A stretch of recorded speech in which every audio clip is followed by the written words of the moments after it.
Hello everyone, welcome back to vision world affair. दोस्तों, जिस तरीके से मिडिल ईस्ट के देश एक एक करके इजराइल पे हमला कर रहे हैं, उससे साफ है कि अब इजराइल रुकने वाला नहीं है और अब इजराइल किसी की नहीं सुनने वाला है। क्योंकि चाहे वो हमास हो, ईरान हो, लेबनान हो, हिजबुल्लाह हो या सीरिया हो, इन सभी ने ही इजराइल के बेगुनाह नागरिकों को मारा है, जो कोई भी देश बर्दाश्त नहीं करेगा। और अब इजराइल ने पलटवार करते हुए हमास, लेबनान, हिजबुल्लाह, सीरिया, इन सभी के साथ एक साथ लड़ रहा है। दूसरी तरफ इजराइल ने सीरिया के हथियारों के जखीरों को उड़ा दिया है, जिससे सीरिया में चारों तरफ हाहाकार मच गया है। मैं एक बार वो वीडियो प्ले करता हूं, आप वीडियो को देखिए।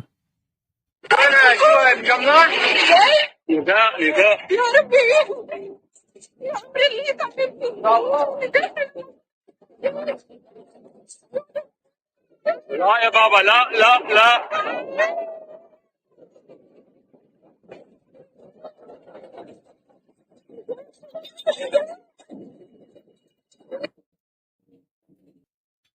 तो आपने वीडियो में देखा कि आसमान में बिल्कुल धुआं धुआं हो चुका है और किस तरीके से चीख पुकार मच चुकी है। सीरिया का एक पोर्ट था और उस पोर्ट के पास रूस ने एयरबेस बना रखा था।